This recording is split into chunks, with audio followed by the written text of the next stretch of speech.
are in the music room with Caitlin Mae, and we just heard a great set of music from her, and we're going to get to know a little bit more about you. The hot seat is here. Okay, let's start from the beginning. I know that you're from Wales and you were raised in England. Tell us a little bit about your journey here. So, sorry. Fruit fly. There's a little fly and it won't leave me alone. I think it's a cowboy.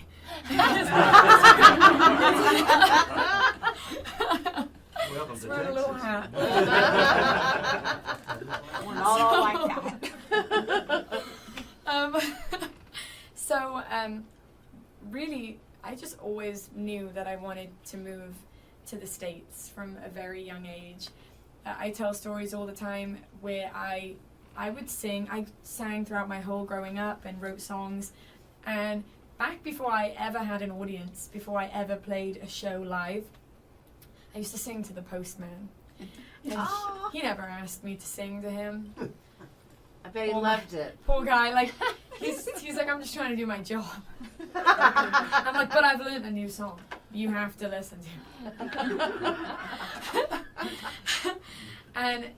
And my parents bought a vacation home in Florida when I was 2 years old. And I think really that was where I was first exposed to country music. I didn't even know it had a name. I just knew I loved it. Mm-hmm. And I knew it was different to the music back home. So when I got old enough to ask that question, and I was told this is country music, I said, I want to do this for the rest of my life.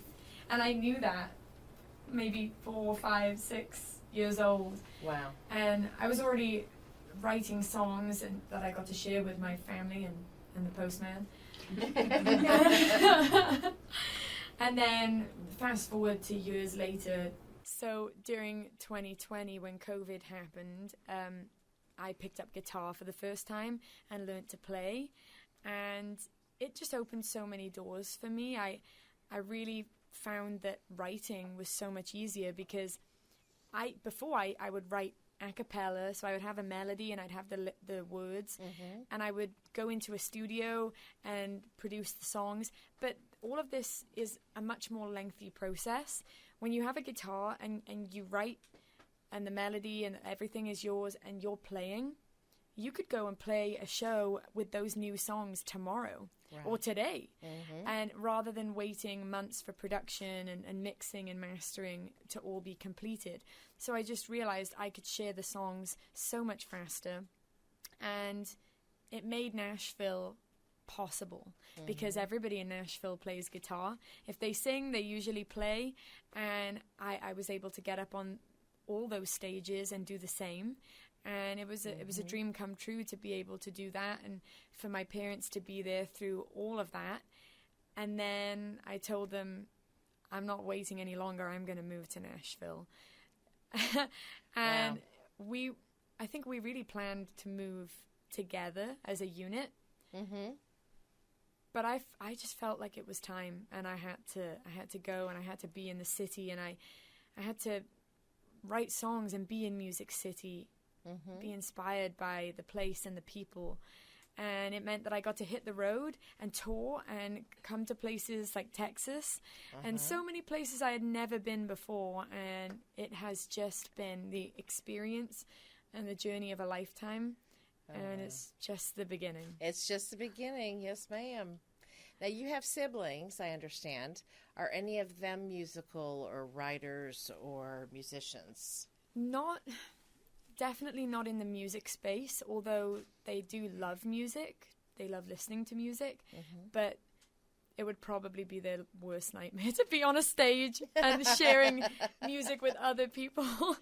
Yeah. And I'm pretty sure they think I'm a little crazy. And probably a lot of my family too, outside of my parents. You know, it's so admirable at your age.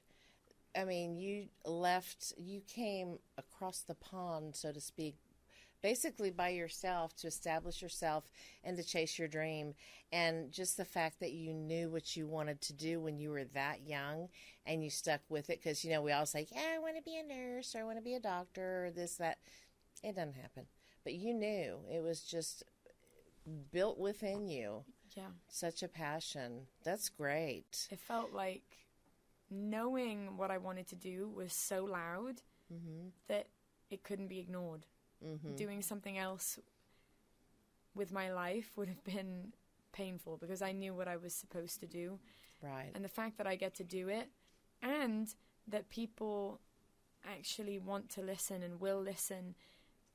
And you get It's such a paid. gift. It's such a gift. Yeah, getting paid's kind of cool too, isn't it? Yes. Getting to do this and to call it a job, and it doesn't feel like a job. And so you are a full-time performer and singer, songwriter, and that's great. That's great. And it's all I ever wanted, and I get to do it. I mean, I know my parents didn't want me to do this, but I said, if I have to live in a cardboard box, I am moving to Nashville. Yeah. And they were like, you can't live in a cardboard box. But I just felt whatever it takes, whatever it took was worth it. And so far it has been. I've been able to meet so many incredible people I never would have met otherwise. Right.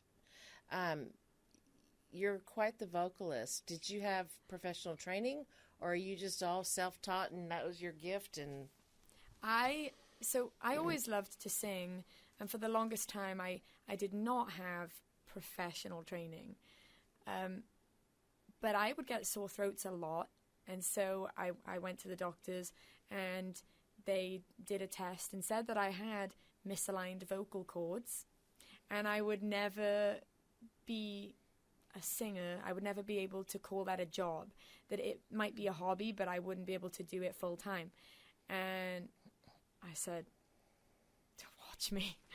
Yeah. I am going to do this full time no matter what. And so I got a vocal coach, and actually for a while I even had a speech therapist, not so much to work on speech, but to work on technique and things that just would be safe for me in the position I was in. And I haven't had to shy away from playing shows or recording in the studio. I think putting all of those techniques in place. I never used to drink water. And after I went to this speech therapist and I had a bottle of soda with me, and she said, is that what you drink? I feel like I'm supposed to say no. But I'll say yes. But, do you want the truth or do you... Yeah. And so I put the soda down, and for like a year, maybe 2, I really drank water, like as my primary drink, maybe some tea, good for your voice. And it changed a lot of things for me, that and a vocal coach. So I did go into professional training and was trained for maybe 7 years. And then I moved to Nashville shortly after that. And I think it changed my life. Right. I know you love being a singer and a performer and getting out there with the people and presenting your stuff. I know a lot of times in Nashville, they'll want to hire writers, and you go into a room and you just write all day long. And do you see that for you, or have you been approached with that? I think I couldn't see a future where I'm not on stage. I love being on stage, and people will often ask, if I had to let one go, would it be writing or would it be singing? And that is a choice I cannot make. No, you don't have to. Yeah. And I think they complement each other so well, especially when you are sharing experiences, things that you really have been through, and just having somebody relate to a song that you wrote and that made you feel some type of way when you wrote it, healed you, or made you feel seen, and to have somebody else relate to that is the dream. And it happens because I get to be on stage and share the songs that I wrote. And that doesn't mean that I don't want other artists to cut my songs. I would absolutely love that. That is a dream too. But to get to do both it's the best of both worlds. Right. Have you co-written with anybody, or are you just pretty much a solo, I'm going to do this and that's that? all the songs that I sang today, I wrote myself. But I have co-written, and I think a lot of it is growing up and being in Wales. You didn't just bump into other artists, other country singers for sure, Right. other writers or musicians and producers. And in Nashville, you don't have to really leave your driveway before you find another writer or somebody in the music industry. And it just means that you have so many more options. You connect with so many more people. The networking is every day wherever you go, even going to a coffee shop or going to a restaurant, and you find your people and the people that you can write with. And so it's been something that I have done since moving to Nashville, and I didn't really get the chance to do it in Wales. Yeah. I will say, as a mother, do not get into a car with a stranger ever, ever, ever, ever, ever. I will not. I will not. No. I even have some horrifying Uber stories myself, and these were Uber drivers. But I've since been told that there are precautions you can take. You can have a code where that person has to type in a code, and so you know for a fact that it's your Uber driver. Okay. And that it's a safe, way of doing it. But I would always send the license plate to my mom and say, this is, how long the journey is. If you don't hear from me, you should call the police. It's sad that we have to be that way, but in today's world, unfortunately, if you just look at the news one night, it's scary. And you're too beautiful and too talented, and no, ma'am. Thank you. Yes. Where would you say you would like to play the most? If you had any place in the world that you could go and get on that stage and play, where would that be? It would be the biggest honor to play the Grand Ole Opry stage. Okay. To get to stand in the circle. And so the ring that I'm wearing is a custom ring, and it's the first ring that first piece of jewelry ever that I've bought for myself that is what I consider to be expensive. I know it's still probably not the most expensive ring out there, but I saved up and really wanted to have a ring that meant something to me when I moved to Nashville. I'm a procrastinator, so I only just got it. It's been 2 years, but it's okay. You had to find the right one. I wanted to find the perfect ring, and in the end, I didn't find one that existed, and so this is custom made, and the stone is an orange sapphire. Oh, wow. And it's a circle stone, and that's to symbolize the circle at the Grand Ole Opry, and standing in that circle, and every time I look down and see the ring, it just reminds me that that's a goal of mine, that's a dream, and one day I'll get to fulfill that. You'll make it. Yeah. And you've got a manager. I think it's time to maybe try to get your feet wet out that way and see what you can do for this old girl here. I think that should definitely be on your list of to-dos. Yes. And I made my parents promise that no matter when that happens or how much time you have to prepare, they'll get on a flight and they'll come to Nashville and be there, because that moment, I want to share it, because I couldn't do any of this without my parents, and they would take me to every show, stay, watch the entire show. My dad learned to do sound, so he could do my sound. He was my sound guy. That's cool. They both say they're roadies, and they truly are. And before I met Kim, who manages me now, my mum, and she still does so much every single day to make all of this possible, but she was my momager. And having that, it was a safety net. It really, you need that. You need a support system and people who care about you and want to protect you above all else. And they have. You're very fortunate to have the support system, because there's a lot of times that, people will say, okay, Mom and Dad, thanks for the 4 years of college, but I want to play music the rest of my life and write songs. And they're like, what? Yeah. You know. Yeah. Yeah. So that's great that you've got that support, and that helps so much. And you know you've got somebody looking out for your best interest. Yes, ma'am. Always. So who would you say, I know you said country music in Florida is kind of your first influence in that type of genre of music. Who are the other artists that you would say are a big influence on you? Outside of country music or still within? No, country music or even outside, whatever's influenced you. I think really, even before I knew the names of the artists, because a lot of times you hear songs on the radio and you don't know who it is. Yeah. I think we heard probably a lot of Carrie Underwood, a lot of Miranda, a lot of Dolly Parton. I love her. A lot of Reba. And all those artists, all those voices have inspired me, and their stories too. And I think they just are salt of the earth. And I think that is a beautiful thing to be inspired by, to have role models and people you can look up to. And I loved their sound. I used to cover their songs all the time. Yeah. And then I realized I can do that. I can write songs, and I can share my story, and I can put my heart on the line. And my first time doing that and getting to share it with others, I realized it was always what I was meant to do. And how old were you when you wrote your first song? Oh my gosh.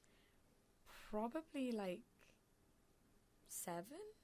Maybe 7. Do you remember what it was? The song that sticks in my mind the most as my first song, it's not a song that I would ever, a topic I would ever think to write about now. And I don't know what even made me want to write about it then. But it was about grocery shopping. Okay. My first song. I didn't have a choice. I had to go grocery shopping. And it was about being in the supermarket. That was my first song, I'm pretty sure. But I wrote a lot of poetry before I ever realized that they were songs. Yeah. And the poetry was less about supermarkets. Yeah. It was Yeah, I mean, 6 or 7 years old, you don't have a whole lot of life underneath you. So you would, I guess, write about, what your experiences were at that time. Yeah, and I think a lot of what has inspired my songs and poetry back then was always rooted in love, because my parents were the perfect display of that, and they showered us, me, my brother, my siblings, with love, and my parents were foster carers all throughout my growing up too. Oh, wow. So there were so many different walks of life in our house, and our house just, it felt like a home because there were so many people to add to our lives. And still to this day we have connections with most, if not all, of those people that lived with us. And we've seen them grow up, and a lot of them grew up alongside me because I was so young. And I think a lot of that fueled my writing. Yeah. Yeah. That's awesome. Wow. Well, I wish the best for you. I think that you have so much talent, and you're so young still, and to be this far ahead, amazing. And I really do believe that this is going to go the way you want it to go. Thank you so much, and praying. Thank you. Is there anybody in the audience that has any questions for Caitlin? I take cowboy questions. I have one. Okay. Where would you like to see yourself like a year from now? And I know you're a goal setter. If you got a manager, you're a goal setter. So where would you like to be in a year, and in 3 years, and in 5 years? Or would you be satisfied if you were still just doing this? As grateful as I am to do what I get to do now every day, and every time I go out on the road and play these shows, I love to set goals, so I love to see growth. And someday I want to be able to say to my parents, I bought them a house and they don't have to worry about that. And I want them to be living in Tennessee, and I want to move back in with them. I bet that's going to change, but go ahead. Go on all their dates with them again. You know? So I definitely have big dreams that I think I would have to fulfill in order to achieve that. I would love to have signed a publishing deal and a record deal in a year. In a year from now, that would be a goal. And I'd love to open for people on arena and stadium tours and get to go on that full tour. And beyond that, I would love to get to headline stadiums myself. And that's the big dream. And I just think that getting to have a platform like that, you get to reach so many more people, and I want to be able to do good. Whatever I do in any stage I ever play, I want it to have a positive impact on someone. And if I can do that to the masses, that would be a dream come true. Well, you just keep that sweet heart of yours and don't let cynicism get in your way, because it will creep in every now and then, and you don't want that to happen. Again, I'm... Picture yourself where you want to be. Yeah. Yes. Yeah. Positive mental image, that's not only creating a great mental image of yourself, but it's positive projection. You're shooting yourself right to the target you're aiming at. You can do this. Thank you so much. Yeah. Thank you. Yes, ma'am. Again, Caitlin, thank you so much. We're going to keep tabs on you, young lady. And like I said, no more getting in cars. No more getting in cars. That's right. Thank you for being here. You are in the music room.